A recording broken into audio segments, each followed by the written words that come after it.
news will break down. And when they do, it's...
Of Chicago, live and direct, it's the Rico No Suave Show, starring Rico No Suave, with co-host Valerie Malesio, featuring special guests every Saturday. And now, ladies and gentlemen, here is Rico No Suave. Ritmo.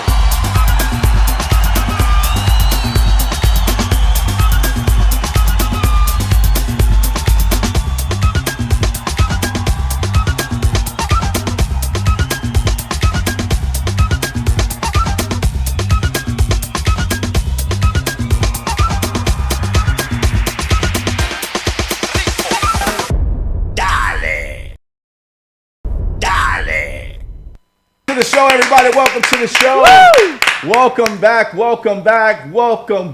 Oh my God, I am so happy and so excited. As you can see, I'm excited because you already know I got my Bears outfit on today. Yes, and we are happy that you guys are here. Bienvenidos a todos mi gente. Bienvenido Rico No Suave Talk Show. You already know, another great episode for you guys to enjoy with us today. And you know who's also is enjoying it with us? And she's back with us.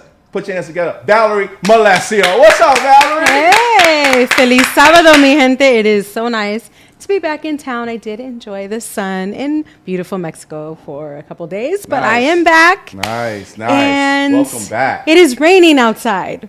That's okay. It's all right, though. That's okay. Yeah, we had a lot of sunshine. But, you know, it's okay to cry once in a while. You know what I mean? It's okay to cry. It's cleansing. Cleansing for the soul. Yeah, it's good. It's good. But welcome, everybody. Thank you guys so much for bearing with us today. Yes, but we are here. Bearing with us. Oh, yeah, you got that one. I didn't catch that one. Okay, yeah. Thank you so much for bearing with us today. I didn't even catch that.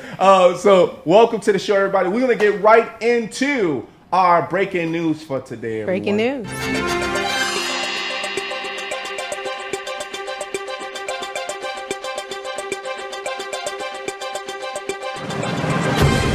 Here we go. Okay, everybody. So there was the overturn of Roe v. Wade, which was it was overturned that now it's actually banned for abortion. And one of the things is from a human being, but from a man's standpoint of actually being able to see and hear about this, it's, and I have sisters, right? I have a mom, of course. And, when you hear about abortion, you hear about certain things that is not good because you want every living human being to live. You want everyone to be able to have a chance. But when it comes down to an abortion piece, from a man's standpoint, I don't believe in killing kids. I don't believe in killing something that hasn't started life yet or is in the process of doing so. But of course, we have the lovely Valerie Malesio to be able to talk a little bit more in regards to what she thinks in regards to the overturn. Talk to me, Valerie. What do you think? I think it set us back, centuries. Mm-hmm. It's not so much about a question of, although I do understand the concern, just in general for human life. And we all obviously appreciate and love human life. But I think it's a privacy issue. I think it's a control issue. And I don't believe that anybody ever wakes up in the morning and says, hey, today's a beautiful day to have an abortion. Let's just skip on down to the clinic and take care of what we need to do. Sure. I think that it's a very serious concern and it's a serious issue, but nonetheless, you should have an option. Yeah. I think you should have, there's a lot of medical reasons behind this, and I think that the extreme of just taking that decision away from people is what the main concern is. Gotcha. Yeah, and I think about certain situations when it comes to a woman that has either been abused or there was rape or there was things like that if the baby was in that situation, is it necessary to have a baby because that situation happened? But then you think about religion, right? Some people in their religion, it's like, no matter what happened, it's a gift from God to be able to actually, move forward with having this baby. They don't believe in the belief of killing a baby, and that's considered as murder, right? And for me, I think that, as far as me growing up, it was always put into my head that if you bring a baby into a world, you have to take care of it. That's your responsibility, no matter what the situation could be. It could be oops, it could be like, oh, mistake. Oh, well, what do I do? Right. And you have to be able to, because my parents were strict. My parents was like, hey, you bring a baby into this world, you have that responsibility to take care of it. Not your grandparents, not anyone else, not another guardian. You have to take care of that, and you have to understand what responsibility. Because my parents grew up that way. Right, but is that happening though? See, it's good to say that. You know what I mean?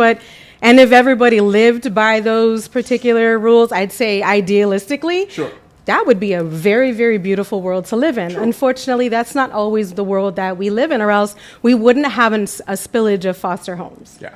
But I think the main concern is not about whether or not to bring the child into the world or not. I think there's other situations at hand that have to be weighed out. Yeah. That situations that you're put in, and it's tough decisions that you have to make, but nonetheless, it should be an allowable decision. I feel like. I think the extremists want to make it seem like people are just using this as a form of birth control. Hey, I'm just going to get pregnant and go get an abortion. Yeah. And I don't believe that that's what's happening. I don't believe that. And another part of me also believes that a lot of these people who are up here preaching, oh no, life is lovely and never have an abortion, I'm not buying it. I think that there's a lot of people out who are very contradictory, who've been in these situations, probably have had abortions, and just want to act like they're on the extreme side. I'm not buying it. I don't believe them. If you're going to say this, go and foster some kids, and maybe I'll believe you on that point of view. And that's my perspective. All right. I respect that. All right. So let us know what you think in the comment section in regards to that, because I'm excited because I got my uniform on, right? And I'm ready because I got my guy in the house, and big shout out to Beatrice because I love her so much because of this. All right. So my man is number 87. That's what they call him. Yes, number 87 is in the building. Number 87, the former Chicago Bear, the tight end.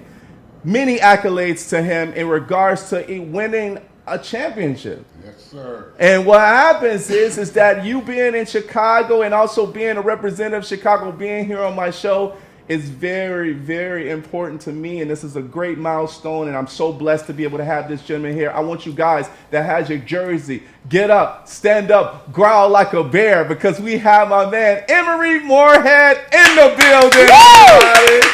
Yes.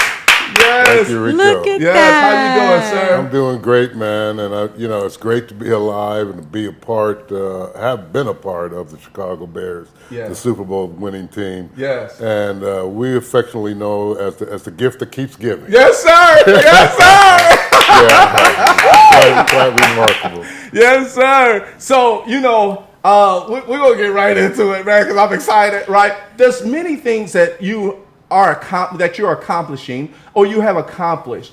Real estate was one of them. Yes, I went right into real estate. In fact, we won the Super Bowl in January. I got my license in like May and started selling right then. And because I figured at that point, look, I was in my 9th year, and I'm saying, it's not going to get much better than this.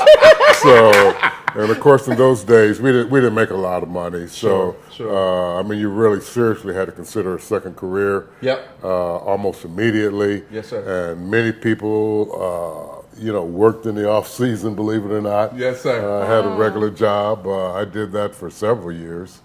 And when it was over, I played 3 more years after the Super Bowl, a total of 12 years. And then I went to my office on Monday after the Sunday game, and that was it. Yeah. Wow. All right. Well, it was good that you actually kind of had that foresight to Yeah. say, okay, you know what?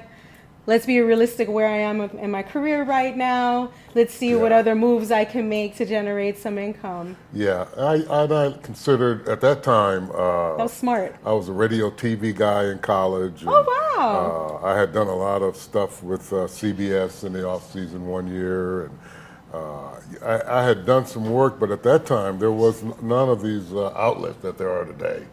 I mean, podcast was non-existent. It was Channel 2, 5, 7, and 9, and Channel 32, and then two what were they? UVS or UH something, and that was 26 and 32. Yeah, 27 was like, And, the U. That's what we used to call it. the The U, right? yeah. And then and there's Sports Channel, Yes. which Right. was out in Oak Park at the time. Yeah. Right. Oh, yes. And that was it. And so they gave me an option. I had talked to Jonathan Rogers of CBS, and he said, "Would you like to go to Milwaukee or another Rockford?" I think was the other option.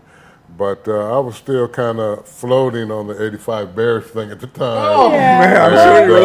was like, I got to be in Chicago, man. I got to be in Chicago. And so I went into real estate, and I'm very happy I did. I sold for 27 years, and also good career in real estate, it too. was great.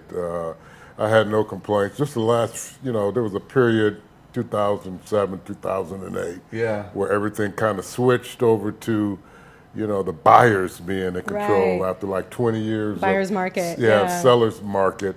There was, the whole thing with, the loans where they were just giving money away, and all these people Predatorial lending, Predatorial yeah. lending, and Yeah. it just made it. Then the market sank, and then everybody was kind of, didn't know what to do. But our guy, Chicago guy, Obama, Yes, he sir. came in, straightened all that stuff up, and got the lenders back on track, the banks back on track, the auto industry back on track, Yeah. and really turned things around. And people forget about all the stuff he did. Yeah. 'Cause Right. all they want to do is complain about today. But he really saved America, saved the real estate industry, and as I said, the auto industry, the banking industry, turned it all around. And I sold for a few more years, and then in 2014, at that point, I had other friends from college that were retiring, and I'm like, dude, you played 12 years and you're still working, your friends are already retiring, you got to get a plan together. And so when I was 58 years old, I planned for 2 more years of selling, and then I retired. All right. Yeah, baby. You know what I love to hear about you is you're such a planner. Like everything you say is like, I planned for 2 more years, then I just did it. I retired. Yeah. With your last season, you planned on getting into real estate. Yeah. Now, was real estate ever introduced to you by somebody else in your family, Well, or was it? What happened, I grew up in Evanston, Okay. and I grew up in a townhouse in Evanston. My parents paid $22,000 for it, and then by the time, 20 years later, actually more than 20 years later, but by the time I got ready to retire from football, I'm looking at the house, and it was worth,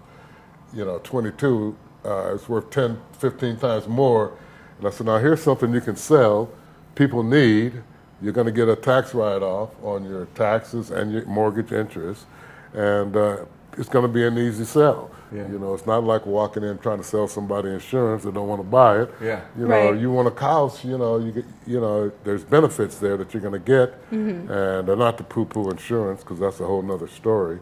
No, because What you call the insurance? well, no, I said don't downplay insurance. Oh, yeah. Because I said poo-poo it because my father died when I was a senior in high school, Okay. and because he had insurance, it changed my whole family's living situation. Yeah. And at that time, it was only $100,000, but $100,000 in 1971 was a lot of money, and it changed our whole family. You know, gave us a different look on life, and so insurance is very important. Again. So, Yeah, it is. I'm planning for the unexpected. I mean, it was very, very fortunate for an unfortunate situation. Yes, You know. yes. You know, when you talk about real estate, because I have a lot of friends that's actually in real estate, and that is not easy work. No. It's not easy work. It's a 24-hour hustle. And you know, for you to be able to do that from the time when you retired from, you know, football, I think it's more of getting involved, going to a lot of conventions, networking, and getting involved with a lot of people that, you know, that wants to sell houses, but also, you know, sometimes they say, well, the name actually helps me get along because people know who I am. Yeah. Did you feel that actually helped, or did you actually start from the bottom, like? No, I started from the bottom. Yes, I sir. mean, it opened some doors. I mean, no doubt, people Having came a to me, popular name, having a yeah. name. Yeah. But when people are talking about spending $300,000, $400,000, $500,000 at that time for a house or $1 million, they want the right person. Right. You know, they don't care if Emery Moorehead plays for the Bears. Can he do the job for me? Right. And so Did that was, help you or hinder you? Well, People I think it made me stay on point because you know, you got to know what you're doing. You're dealing with high-end clients or lower first-time buyers. Yes. You got to know the market, and you got to be in the market. Yeah. And I saw real estate change quite a bit. I mean, when I first got in, they had these old computers that were t-t-t-t-t-t, and the printer was like a roll of paper. Yeah, dominatrix is a roll of paper. And then every Saturday and Sunday, I'd be out taking one group in the morning, showing them 10, 12 houses. Yeah. Then another group in the afternoon, showing another 8 to 10 houses. Yeah. But today, through the progress of technology and computers, the buyers come now, they say, look, I've seen them all on the internet, because now you're getting 20, 30 pictures of houses. Right. And if you don't want to go, you don't have to go and see it. And so they say, I want to see these 2 houses. Yeah. And that's it. You know, so it changed everything. At least narrow it down a bit. Yeah, you don't have to go and look at it and you know, want to walk out as soon as you come in, because you can tell by the pictures whether you're going to like it or not. Yeah, that's awesome. Yeah. It is a very stressful situation. I can recall being in the process of buying my home, and it took us about a year and a half. Yeah. And do you have, it takes a lot of patience, because Yeah, it does. of course, first-time Not buyers, today, you know. though. Not today. You better buy right now. You're not gonna get anything if you don't buy. Yeah, you left out. You get left out. Yeah. You know, the jitters, and you're afraid of diving into this huge commitment. Yeah. You know, so do you have moments where you feel like you had to walk people off the ledge, or kind of calm them down? Real estate has always been a great investment, but it's also providing you a place to stay. Yes. And while you're staying in that place, you're getting appreciation on your house. Yeah. Right. And it just goes up and up and up. I bought a house when I retired in Colorado. The year before I retired, talking about planning, I bought it the year before. I bought it the year before A planner. in 2013, and that was love like that. the last year before it started coming up again. And I bought it just by luck. I got it that time. I paid $300,000 for it, $310,000, and now it's probably worth $800,000. And it's crazy. It's crazy. So real estate is just, but of course it's only worth $800,000 if you sell it to somebody for $800,000. Right. Because I believe it's going to come back down because it's gone so high, so crazy. You only get that if there's Market. actually someone willing to buy. Yeah. For the $800,000. It's always good to hear the number, though. It makes you feel good, but unless you sell it, it's not worth it. It's only worth it when somebody says, I'll pay the price. Yes, sir. Oh, yes, Emery, sir. let us live in hope. We're getting an $800,000. So do you foresee, so you said you saw a lot of the changes on the technology side. Yeah. Is there any other changes that you've noticed in Well, the real style, estate I market? mean, what people like, most people, the type of house that people like kind of changes every 10 years. Yeah. That's okay. why they say, you should redo your kitchen, every 10 to 15 years because there's new technology, there's newer stuff. Stainless steel is in. It used to be, you could go with white or black, but Yep. in this kind of market that it is today, people want the stainless steel. Yeah. And they're deduct, even though your refrigerator is working perfectly fine, they're going to want to put in a stainless steel thing. And the same thing with countertops and below counter sinks as to above counter sinks. You are not kidding. There are things that people, when they're paying that kind of money, Yes, sir. they want that. So, And there's people out there that will buy that 800 when you're ready. when I'm ready. 900 now, though. Rico's Well, I'm stuck ready. on that. He's like, I want to hear more about this 800,000. No. I'm like, man, I can't wait till mine go that way too. Yeah. No, Chicago's been a much different market than a lot of Yeah. the West and a lot of the South and Florida and California. It's always been a much more conservative market, Yep. and you're talking 6 to 7% a year. Yeah. That kind of market, and of course, the housing stock is a lot, especially in the north suburbs. There's a lot of older houses. Right. There are not a lot of newer construction, so that also affects market value because people, when you buy an older house, you're with 8-foot ceilings, and people want high ceilings Yes, now and yes, stuff yes. like that. So, My ceilings are pretty high. My house is almost like 100 years old. and you still have high Oh ceilings. yeah, and when we bought it, like you said, the style, we had to completely redo. I mean, it still had wall-to-wall carpeting. Yeah. We had to bring in the get the Hardwood, wood floors, yeah. hardwood floors. Yeah. But I love it. But those I are love classics. it. I mean, wood floors will always be in. Yeah. Wood floors. Wood floors, yeah. But you know what's always in? What's It's always being in, a Rico? Chicago Bear. That's Yeah. right. That's always gonna be in, and that's what we're gonna transition to. Yeah. Because I'm like, but I'm happy. He's been about waiting. your- Look at. I know you've been happy about the real estate. We've been happy about the real estate, you know what I mean? And, big shout out. So we got a few shout outs for you that's out there. We got Coach Lopez, Chicago NFL alumni. Angel Lopez. He Angel, says yeah. hello. Angel He Lopez. said, and Violetta Please, Angel. says hello. She says Violetta. hello as well, too.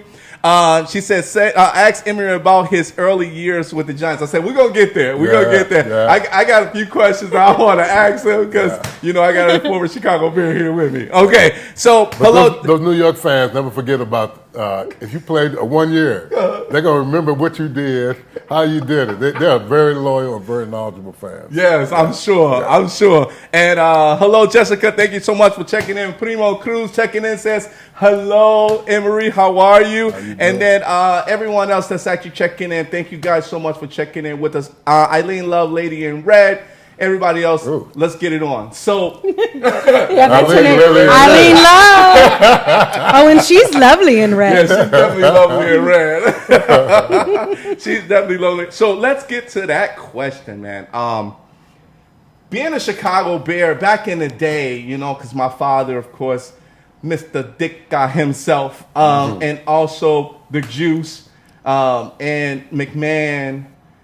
Being on this team, I mean, when you came on a Chicago Bears team and you were able to meet these players, what was that like? What was that moment like to be able to play with them, but also meet them, maybe on a personal level as well? If you Well, the most famous, of course, is Walter. Yes, sir. And I had watched him play, and we played the Giants. When I was with the Giants in '77, the Bears made the playoffs for the first time since 1963. And of course, I'm looking at Walter, going, geez, that's Walter Payton. It's like when you mentioned the Juice. The very first preseason game I played was against the Buffalo Bills. and you see this big old head wobbling around. It's OJ. It's OJ. I'm like, dude, you're on the field with OJ Simpson, man.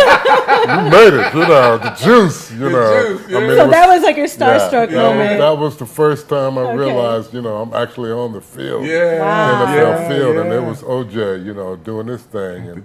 But when I came to Chicago, the star was Walter Payton. Yeah. And at that time, 1980, they were still a struggling team. In fact, they fired the coach that year, and then Dicker came in. But growing up in Evanston, I was enamored with the Chicago Cubs. I mean, that was my team, and Ernie Banks and Billy Williams and '69 Cubs was like all my hero. And then when I became a star here, not a star, but a decent player. You are a star. He's so humble. And I got to meet Ernie Banks, man. It was just like I couldn't believe it, man. In fact, I was at a card show over in Rosemont, and he was signing for everybody in the back room. He was signing for people. And then when he finally got done, I went over there and I said, Ernie, he said, my name is Emery Moorehead. I played on the 85 Bears. He goes, Emery Moorehead, number 87, Chicagobears. You know how Eddie is. And he just like, he knew all about it. And I was like, wow, man. I said, but Ernie, you understand, man. You were like every kid in my neighborhood, growing up. Everybody loved Ernie Banks. Because him and Billy were like the stars for a long time.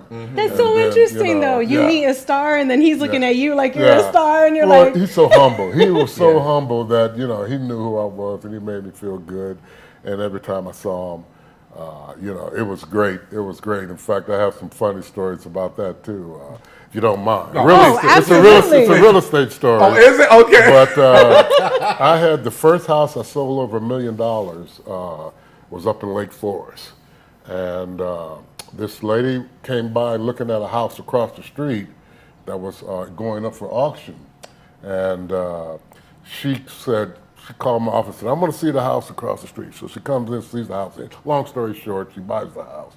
So she was very good friends with Ernie Banks. In fact, she was paying Ernie $150,000 a year, her and her husband, to come in on one weekend a month, to meet with her clients. It's called New World Van Lines. Okay. So Ernie would come in and meet all these corporate people because he could get in. Yes. And then they put the clothes in. And they get the business. So I'm going downtown on Friday night. It's like forever to get down, kind of like today, but it's Friday night. It's Friday night, and I finally make it. She's got another house. She never did move out of Water Tower Place. She lived up there. So we're down in the restaurant down there, which was, what's the name of that restaurant?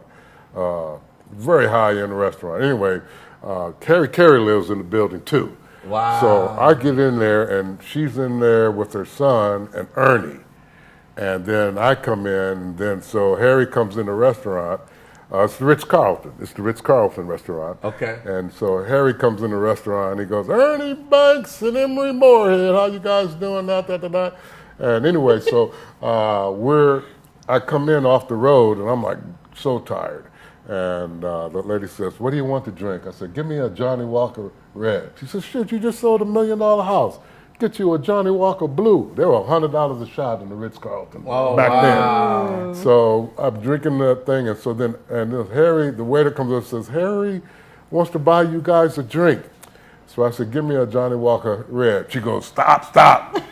She goes, 4 Johnny Walker Blues. And so we hit Harry Carey up for $400 for a round of drink. Harry Carey got us. Yeah, she said, we're good. She says, Harry's in here all the time. He just pays the bill. He'll never know, she says. Yeah. Wow. Oh, man, that's surreal. Yeah. Wow, that's awesome, man. Now, you said you're a huge Cubs fan. Yes. Did you ever at any point think about playing baseball? I was not that good. By the time I got to my sophomore year, I couldn't hit the curveball.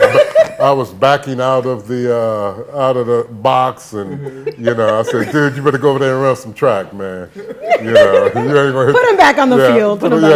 So that's what I did. I tried one year after skipping a year, and at that point, I was backing out the box, and so I stopped playing baseball, and and threw the discus in track because our high school coach, he would not let you go through football, stop in November, and not come back till summer camp. You had to go out for a spring sport. I see. It's like So you had to play something. sports year You round. had, well, yeah, you had to do something. Yeah. All right, everybody, man. We have Emery Moorehead in the building. We're going to take a quick commercial break, everybody, and we will be right back because we got more questions from our man Emery. All right, here we go. Cars will break down. And when they do, it's too late. And when your car is out of warranty, it leaves you with two choices. Get stuck paying for expensive repairs, or one phone call to CarShield. Their administrators pay for your covered repairs so you don't have to. Your coverage includes roadside assistance, towing, rental, and so much more. Plus, with their nationwide network, you choose the mechanic or dealer. Best of all, there's coverage for every wallet size. Make the smart call before it's too late. Call CarShield today. Has your newborn child been diagnosed with necrotizing enterocolitis, NEC, after delivery? You may be entitled to compensation. NEC is a potentially serious medical condition generally seen in premature or underweight newborns, but can develop in any newborn within the first 2 weeks of being born. NEC, if not diagnosed and treated immediately, can rapidly progress from a treatable medical condition to a devastating infection that the baby's body is unable to fight. Call 1-855-335-0410.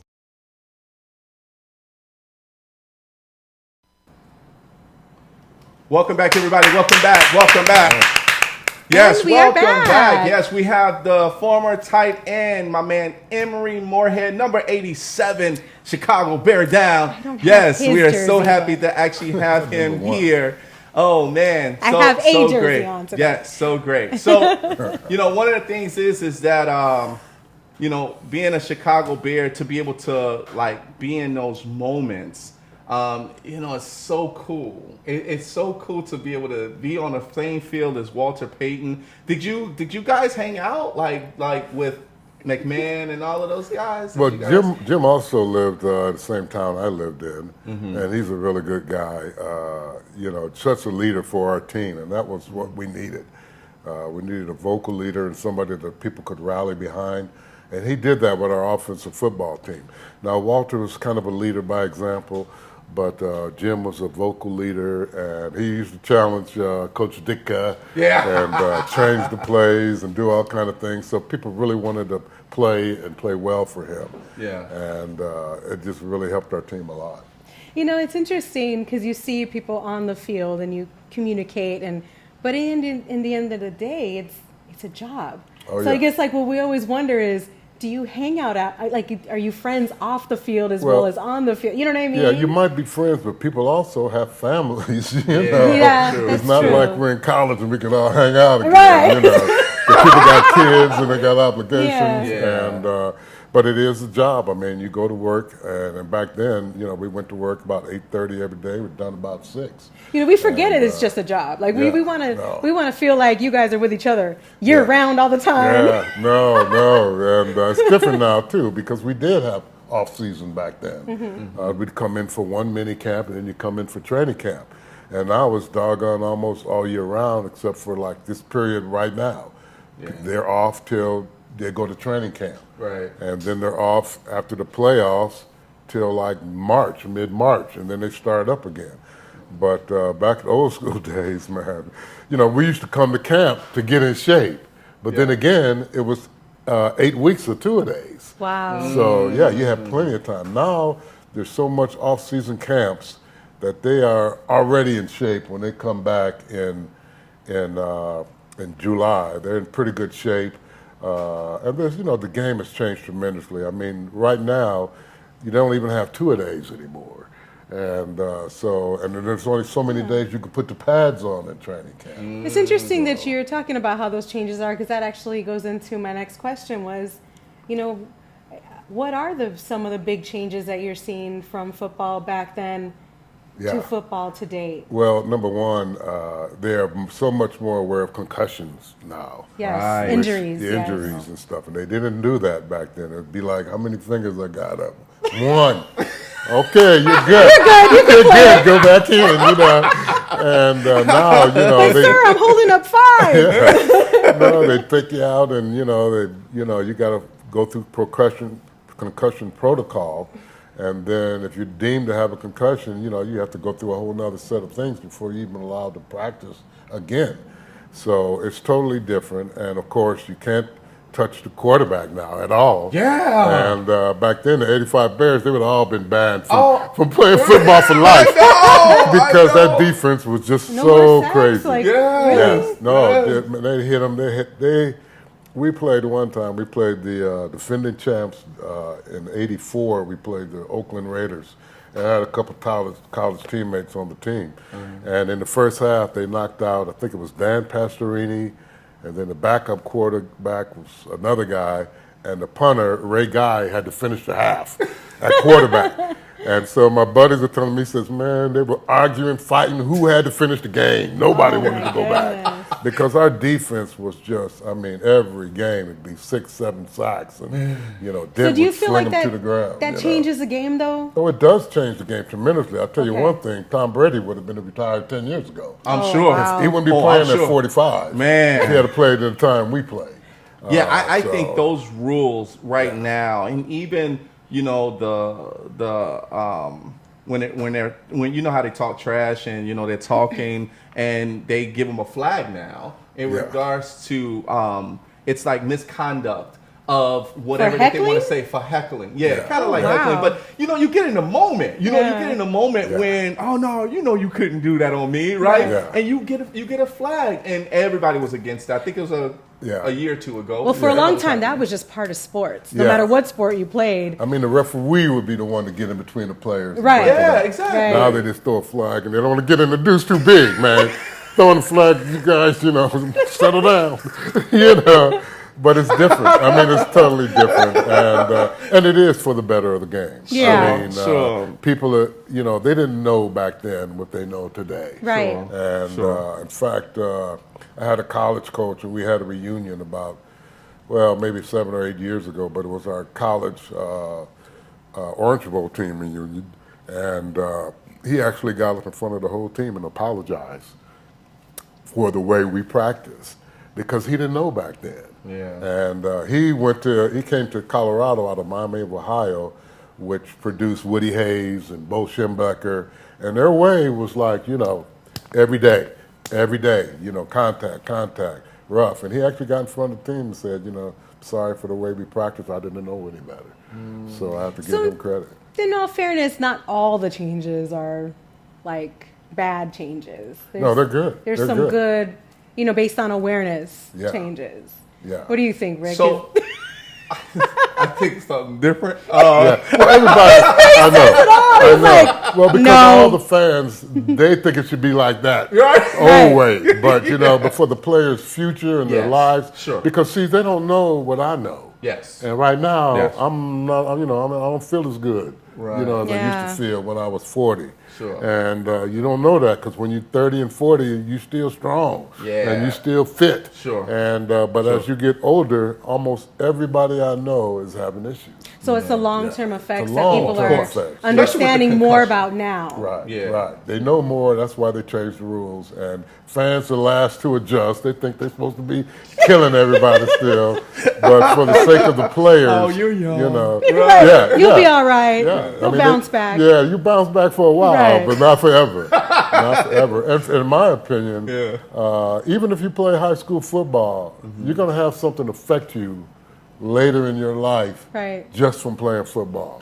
So, and I know some people like that too, that only played high school football, and their back's killing them. And, the knee they thought was okay is hurting them. And, these things, your body is not made for, and I don't want to say football is bad, but your body's made for walking, going up a couple steps every day. It's not made for that brutality that's out there on that football field. For that impact. The padding, though, was different back then than it is now. Man, they were so big. They were so big, but it felt like it was more, I don't know how to take that because protection-wise, well, what do you thought you were protected. Exactly. You thought you were protected. The equipment today is so much better and it's smaller, but it's better. And, you thought you would, being protected, but, and I had big old pads, man. I had big old shoulder pads, man. And I had every piece of everything they could pass out. I had elbow pads, shiver pads. I had everything, man. Shin guards. Shin guards. I had anything. And even anything for the kids, even like Pop Warner,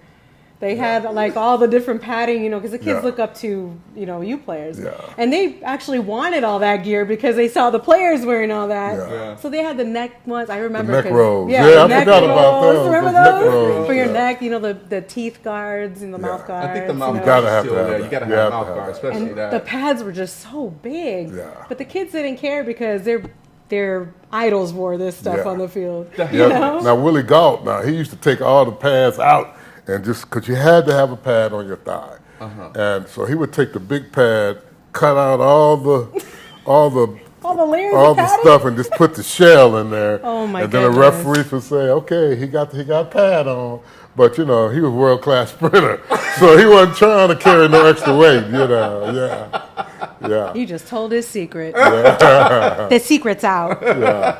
So helmets has also changed as well Oh, too, yeah. correct? Yeah, I noticed that so too. the helmets back in the day when they actually had the really small ones versus, Well- of course, then they got the big ones. Well, they got the padding inside. In fact, Right. Walter Payton, man, he had the old suspension helmet, probably the same kind you wore in high school, with just a pad at the top and then some not strings, but that was it. Yeah, it was called yes, a suspension. And then they came with the padding, like this all around the helmet, and then now they got ear things in the helmet for the quarterback. They got it's just all different. It's all different. So the quarterback can converse with the coach in the box. So things are totally different. Technology's taken over, and that's just that's the way the game goes. Everything's getting smaller, but the helmets got bigger. Yeah, well, you got to protect that noggin, man. Yeah. You got to protect that. Concussions, man. That's like That's even serious. like getting hit like boxing. Right. You know what I mean? Same As far thing. as with Yeah. that, I mean, once you get hit, it's like, whoa, So You can't unhit your brain like No. those hits you are can't pretty shake hard. it back to And that's place. why Right. you can't hit the quarterback in the head. You can't hit a receiver defenseless going over the middle. The game's changed, but it's for the better. Okay. Yeah. I do have a question for you from one of our viewers. So Violeta, which is Coach Lopez's wife, says, Coach Lopez wants to ask Emery about his early years with the Giants. The people like the Giants, man. I'll tell you what. Those years, though, I played on some of the worst teams the Giants ever had. I mean, when I got to training camp and I had 9 I wonder weeks. if anybody from there is watching. Right No, now. but they know. They know. I mean, if you were alive then, I was there for the fumble, if you know what the fumble. They call it, the Philadelphia Eagles call it the Miracle in the Meadowlands, and New York Giants fans call it the fumble. Because we didn't win a lot of games. We won about 5 or 6 games that year. And we had the game against the Eagles wrapped up. They had no timeouts. All we had to do was sit on the ball. And Larry Zonka was playing for the Giants that year, and he wasn't having a great year. In fact, this, I think, was his first 100-yard game of the whole year. And so all we had to do was run the ball out. Well, our quarterback does a reverse spin and tries to get it to Zonka. Zonka's a little pumped up because he's getting his first 100-yard game in New York. And he hits Zonka on the hip. The ball bounces one time, pops up. Herm Edwards, the current coach of Arizona State, picks it up in one bounce, runs for a touchdown. Mind you, they had no timeouts. Wow. All we had to do was run the clock out, man. Wow. And they run for a touchdown, and they beat us, and the fans are stunned. And they're like looking, they're like throwing crap down on the field on us and stuff. You guys suck, man. And it was just so sad, man. They were And mad as hell. Oh, yeah. Then the next week, somebody rented a plane with a banner that said 20 years of lousy football, we had enough. Oh, And, no. it was. This is New York now, dog. Yeah. Now that's some dedication, Yeah, though. yeah, to yeah. get a plane and put a banner up. Yeah. Oh my And then, goodness. back then there was no security in the parking lot, nothing, and they knew the quarterback's car, and they were like banging, dented it in, broke the antenna off. There was no. We just went out to the lot just like everybody else. There was no security or nothing. And so they were pissed. Yeah, they were really I gotta upset. run The fast. Giants. So I had 3 years of Giant football, and when I finally got out of there, they traded me to Denver. and I only played 1 year in Denver. And we went 8-8, and I thought I was in heaven, and they fired the coach there. So there you go. There you go. Yeah. Everybody, Emery Moorehead's in the building, everybody. All right, everybody, we're going to go to another commercial break, but thank you guys so much. Please ask questions if you have them, and we will make sure we tell my man Emery what that question is. All right, everybody, we'll be right back. This is an important message for anyone drowning in credit card debt, struggling just to make minimum payments, or tired of the collection calls. If you have $10,000 or more in credit card debt, personal loans, medical bills, or collection accounts, you may qualify for our Debt Restart program. Call right now to see if you qualify. This program is designed to help you get out of debt in as little as 24 to 48 months. Representatives are standing by to take your call. Don't wait. Call the number on your screen now. I owe the IRS $10,000 in back taxes, and now I'm being threatened with wage garnishment. The state says that I owe them back taxes, and now they're going to seize my property. At the offices of Tax Alliance, we hear stories like these all the time of people just like you who are burdened with tax debt they just can't get away from. At Tax Alliance, we're not here to judge you. We're here to help you get a fresh start. Call Tax Alliance, your tax resolution solution, right now for a no-obligation consultation.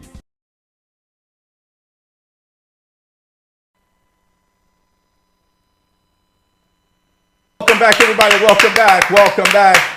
It's your boy Rico no Suave here with none other than a Chicago Bear former tight end. Chicago Bear number 87, everybody. Emery Moorehead. Yeah.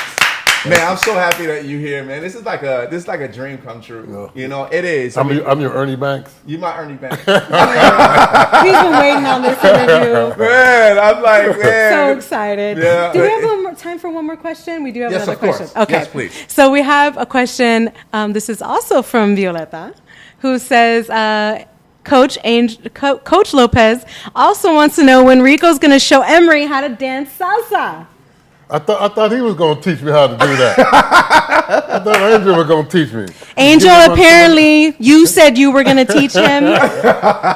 See, Angel, I didn't know that you already had this planned already, that you were going to actually teach him first. And now since he's here, I think he want me to do a class after the interview. That's what he's trying to do. Get He's Victor trying Cruz out here, man. Yeah. Get the Victor Cruz out. Yeah. All right. So, you know, coming up as far as with the Chicago Bears, you won that championship and with the 85. The shuffling song. We are the Bears. Shuffle the group. Super Bowl shuffle. Super Bowl shuffle, baby. Yeah. Were you able to be there when they were actually doing it? I was done. I had a previous commitment that night downtown at the Water Tower Place. Sure. Signing autographs. So I didn't get to participate in it. But at that time, that was a big deal. It was. It came out, I think, like the first week in December, and everybody was so excited about the Bears and how we were rolling. And they sold so many copies before Christmas, and then the video copy, they actually got a platinum record Wow. because they sold so many records. And the video was the second highest video at that time, all time, next to Michael Jackson's Thriller. Wow. So I felt I missed it. I should have told the people at the Water Tower I wasn't coming because that was a big miss on my part at that time. But now that it's like, 40 years later, it kind of looks kind of lame and everybody's kind of embarrassed. But that's classic. But at that time, that's classic. It was very. And then the next year, everybody tried to do it. Yep. The Raiders tried to do one. It was trend-setting, yes. Dick tried to do one, but the Grabowski shuffle, and but it only works if you win the whole thing. Yes, sir. Yes, sir. As soon as you lose, the sales go down. So. It didn't hit the same way. Yeah, no, it didn't hit like when the Bears did. I think Otis Wilson was in that one too, right? Otis was in there. Was the Fridge in there? Oh yeah, the Fridge was in there. Ain't no video without the Fridge now. Yeah. But if you look real closely at the video, you pull it up again. Everybody was in the studio except for Walter and McMahon. Yeah. They did not want to do it, and then they kept begging them, because Willie was in charge, Willie Galt. And so finally they decided to do it, but they did it up at Hallis Hall in the racquetball court. So if you look at the background, you see this white shadowy thing going instead of, because they weren't in the studio. Okay. Okay. You know, I wish I just had more time. And because, I would love to just talk football all day with you. But let's talk about, of course, congratulations, because having that 85, and even, big shout out to First Take and Max Kellerman, because he's a big lover of Chicago Bears, because the 85 Bears, and he knows that we're looking to have another championship, because we definitely need that here in Chicago. Even people who are not ingrained in football know the 85 Bears. Oh, of course. You know what I mean? Well, just to be part of that era, that's such an accomplishment. It was special. I mean, we won the Central Division 5 years in a row, and we were in the playoffs every year. Yeah. And I had a lot of people, especially women, that said, I never watched football till the 85 Bears. And there was always somebody on that team that they related to. Yeah. Somehow, you had the fridge. He had the fridgerettes, if you remember. He Fridgerettes, had his own cheerleaders, some big girls that was cheerleading. That was kind of fun, and that took charge. They were on the news and stuff. And they were at the games, and Walter Payton was a great historic player. Yes. McMahon was the punky QB, and Hampton was a great player. Yes. Dent and Otis, Otis, when he did that video, Mama Boy Otis, man, his popularity took off. And there was somebody on that team for everybody. And then the fact that these are the Bears. There's no split between the North Side, South Side, baseball. Yep. Michael Jordan won 6 championships. Yes. But the Bears, this is ingrained in Chicago fans because their father was a Bear fan. Their grandfather was That's and correct. their great-grandfather. It had been around since 1920. Yes, sir. So the Bears, the fans, they're long-time fans, and, they're clamoring for another one. And, it's not going to happen this year, They've been but wanting it. next year. But next year, they're starving for another championship. Yeah, we starving. And I have to say, just looking at, of course, do you watch every season? It's funny because everybody thinks I'm watching football all day on Sunday. I only watch the Bears, man. Right. I only watch the Bears. I don't watch other games because, in the fall in Chicago, you only got so many good Sundays left. So you don't want to be watching football all day. You better get outside and do something. That's right. Because the winter's about to come, man. Prepare. So You're get planning. outside. He's planning. So I love it that they start at 12 o'clock, too, the Bears. Yes. So we can watch it and get done, and then I can get outside. What do you think about Justin Fields? Well, the jury's still out, number one over there. The jury's still out. But, I think it's going to have a tough time again because they didn't do enough, I don't think, this year in the draft. They picked up a lot of linemen. They're trying to put together an offensive line. Yeah. They didn't really. They got one receiver in the draft. They picked up a couple guys that, were third and fourth receivers on Green Bay and Kansas City. They're still looking for that number one. I know Mooney said he's the number one. Yeah. But, I just think that offensively they're going to have a long way to go this year. Yes. But the good news is over the next 3 years, they have over 225,000 in salary cap, including 100,000 next year. Oh, yes. So the key is making the right choice for who you spend the money on. That's true. Next yes, year. Sir. And it's of course, money always plays a factor in regards to who you get, moving forward. Yeah. But also development of the new kids on the block coming up as well. The tight ends, Cole Kmet. What do you think about Jimmy Graham? Jimmy Graham did some good things for the Bears. He didn't. They did. Last year was such a crazy season because I just felt that coach was not encouraging. Nagy was not encouraging the quarterback. He didn't like Jimmy Graham. Yeah. I mean, he just wasn't doing. And he got rid of Trubinsky, who I thought had a pretty good. I thought he could be a good quarterback for the Bears. And now he's in an ideal situation because he's with Tomlinson and with the Steelers. And they got a good veteran team, so all they got to do is just plug in and not make mistakes and go ahead and develop. Because I didn't think Nagy really tried to develop him. Yeah. Even though he said when he was hired he could do it. It just seemed like he gave up on him early. But like you said, the young people has got to be the core of the team. That's correct. Because you're going to have other people's contracts coming up that are here, and you got to spend that money on them, the young guys, and you got to build it up from there. So, they got rid of a lot of veterans, a lot of salary cap gone. Yeah. So they're building, and hopefully that in 3 years they're going to be good. So I'm with the program. I kind of miss Akeem Hicks. I'm going to miss Mac. I mean, I understand what Mac had as far as the injury, right? But I think he was kind of a big core of the team with Akeem Hicks. I'm going to miss Jimmy Graham, though, because he was a good tight end, even though I think he would have been good for Cole Kmet from a development standpoint. Yeah. And I know it's about money, and I understand it's business. Yeah.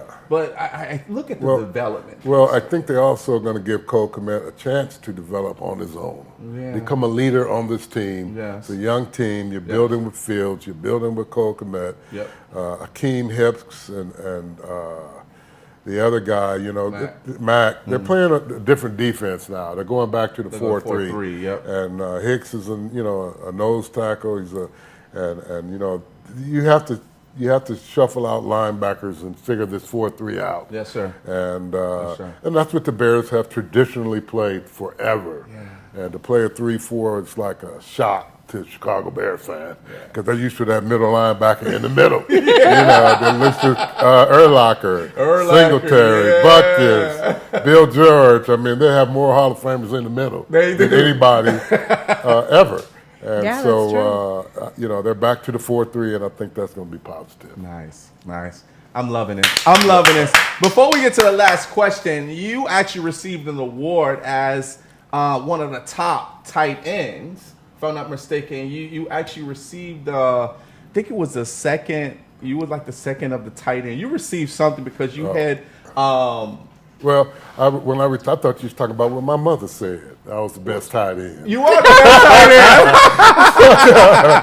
But, Mama knows. Mama knows. When I retired, I was the up next to Dicka. Dicka had the most catches and the most yards, and I finished second in basically a 7-year career, because the first year I played special teams, returned kicks, did whatever they said to keep the check coming, but I didn't play from the scrimmage. And then the next year when Dicka came, I moved to tight end. Yes. And then that's when, so I played 7 years. I ended up second in Chicago Bears history for receiving and receiving yards for a tight end. Come on, man. Yeah. Come on!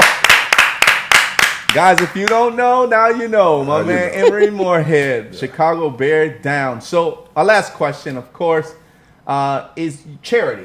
There's a charity, Eagle Scout. Yeah, I was an Eagle Scout. I grew up in Evanston, went through the Boy Scouts, became an Eagle Scout. And, once you're an Eagle, you're always an Eagle. Yes, sir. Wow. And so you were one as a kid. I was one as a kid. Okay. And then when I retired, I don't even think it was a week, and the Northeast Illinois Council of Boy Scouts called me and they said, "You got something out of it. It's time for you to put something back in." And I worked for the Boy Scouts. I love that.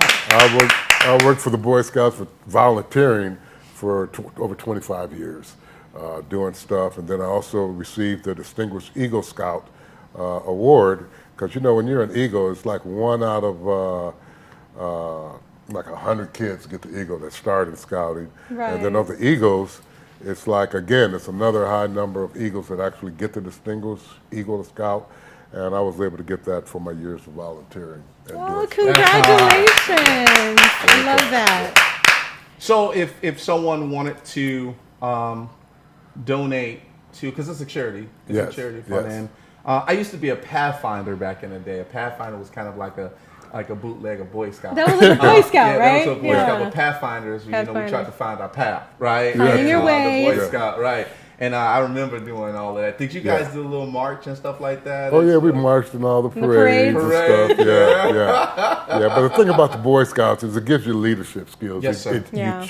You start with the tenderfoot and the second class, first class. So you get goals that you try to achieve. And that's the same thing that happens in life. I mean, you set goals and you figure out how to get there.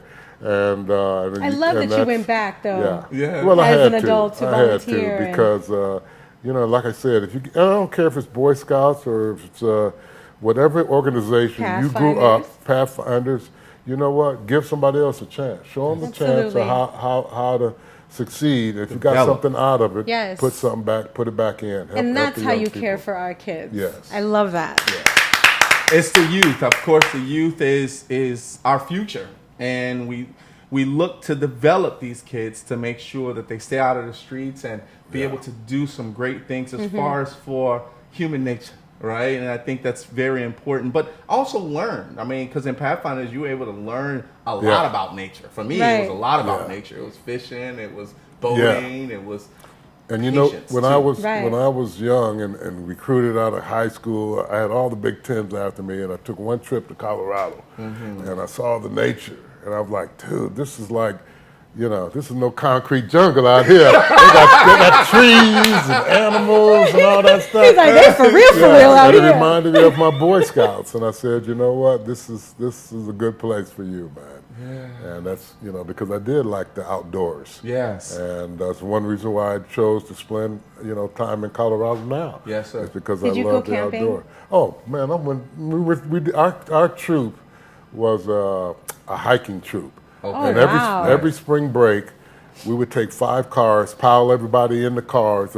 Each leader had a car, and then we would go and camp. We'd go down south. We'd hike Civil War trails, Vicksburg, Mississippi, Shiloh, Tennessee, Gettysburg, and you know we'd You were hike in a all good these trails. troop. Well, I was. And see, that was very fortunate, man. I was You do very all that, Rick? fortunate. I did. Yeah, Look, we yeah. traveled, but it was to Michigan. But Oh. Yeah, Okay. no, and I went Yeah. to summer camp up in Michigan and stuff like that, but it was all about being outdoors. And kids need to know that there's more than just these buildings around, man. Thank you. There is some nature out there that, you know, you might enjoy Yes. if you get an opportunity to do it. And that's why I said if you got something out of something and you can lead kids to see things differently, do it. Yep. Do it, because they need to see that there's more than what they're seeing on a normal basis. Yes, sir. Yes, sir. I love that. Man, I have a lot of respect for nature, and I love to fish. I'm a fisherman. So, and being in nature, you know, helps you redeem yourself. I mean, that means no matter how old you get it's also like whatever you stressed out about, you go to nature and It it's brings you just back. and it brings you back. Brings you back. Man, It grounds refreshes you. you. Yeah, it Right. does. Grounds you. But it makes you a different person with nature versus just taking a trip and saying, hey, I'm going to go to New Orleans and just hang out and grab something to eat. But when you go in nature, it's like you finding yourself, right? You're finding yourself, and it's a refresher. You start thinking about things that, like, man. That's, you know, in Colorado, I do a lot of hiking. Yeah. And hiking the mountains, and like you said, it's just a whole nother experience that you have. Yes. That, you know, the birds are chirping. You might see, you know, deer and elk run across. You don't want to see no mountain lions or nothing.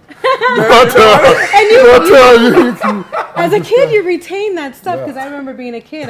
I was in California with the West Coast, and like there were things that we looked for. Like we knew when an earthquake was gonna come because like the animals would act weird. Yeah. Like, they would go. It would get like this crazy quiet. The crickets would stop chirping. Like you would nature. notice things like that. That's Like nature in California. Nature would tell you. The You know? earthquake's coming. And like you don't think about you don't think like as an adult I was kind of reflecting like you retain that stuff from nature. You know, about how you don't learn that on a day-to-day unless you're kind of put in it. That's You right. know? That's right. No, I love the outside, man. Nature's Outdoors, great. baby, the outdoors. And we love you. All We right, love thank you, you. Emery. We love you. You know, I know we have to. We got to cut it short, I know. but I do have something for you, Emery. I know. have a shirt. I've been noticing all your guests got one of them things, man. I'm like, where's my Rico Suave? Right. No He's Suave. like, I know it's coming. Where's it man. at? You Where's know, it of at? course, Yeah. I had to. I definitely was. I say, you know, I got a shirt for him. And Absolutely. definitely, this shirt. You know, this shirt is always a meaning. There's a meaning to the shirt that we give to our guests. And for you, of course, you are a legend. You are 85 Bear, but you're number 87, tight end, right? For the Chicago Bears. You have seen a lot. You have done a lot in the football industry, and we are so blessed to know that you are a pioneer of Chicago and also with other states that people know you about as well too. But we're so happy to actually have you on the show. Real estate, of course, that's big, Mr. Banks, right? So star on star, and we want to thank you so much for being on the show. Thank you, Rico. Thank you so much. All right. Yes, sir. Yes, sir. So the Rico Suave said you can't use Rico Suave? Exactly. You got to be no Suave. Rico no Suave. I had to because Rico Suave was taken already. Yeah, I was like, that's okay. I'm gonna be the no. I'm gonna be the no, right? We grew up listening to Rico Suave. Yeah. But Emery, man, thank you so much for actually being. We do have, and if it's okay, we do have your Facebook. That if people wanted to just say hello to you and things like that on Facebook, we do have that. Is that okay? Well, it's filled up, man. It's only about 40 spots left for friends. All right, so we're gonna put up his Facebook. So that's Emery. We're gonna actually change that. So that's Moor Head. So apologize for that. Yeah. So that's him on Facebook. Let's rechange that. But yeah, so we could definitely find out more. And you already know I got your phone number, so I'm definitely just gonna say hi here and there, just to see how you're doing, right? So it's Emery Moorehead, everybody. He's on text you with the next game's on. I'll be like, hey, Emery, I'm right across the street from Coachville. Let's go take it. I'll cook some wings. I'll make the food. I'll make the food. Like, you think they're gonna win today? No. Yeah. So thank you so much. Yeah, everybody, make sure you go and try to fill up those 40 spots on Facebook. I gotta know you, though. I gotta know you, man. Yeah, exactly. That's where it's gotten to right now. There's too many people I don't know on there. And if he doesn't accept you, don't be trying to build new profiles. Right, and don't be reaching out to me either. Say, hey, can you hook me up with everyone? Like, nah, man, I just met him myself, man. Rico, you in though, dog. Thank you know that. Man. You know that. I appreciate that. Much love to you, man. Yeah. We're gonna put up our social media real quick before we get out of here, everybody. Make sure you go to www.riconosuaveshow.com. That's where you'll find out more information about us. Of course, all of our photos of all of our guests as well too. And you can also make sure every week you can actually live streaming there as well too. All right, here's our next one. Boom! Yeah, Rico No Suave Show. That's on Instagram. Make sure you go and follow us on Instagram, our official account. Here's our next one. Our next one is Facebook. Rico No Suave Show. Yes, we are back. Make sure you go ahead and like. Love. All day what she said. So make sure you show us some love there on the Rico No Suave Show. Here's the next one.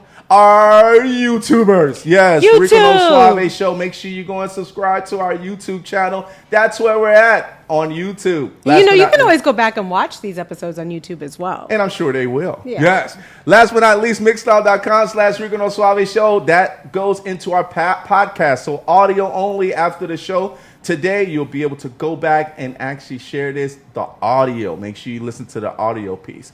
All right, everybody, man, I want you guys to put your hands together for the legend, none other than number 87, Emery Moorehead, everybody. Thank you so much for being on the show, man.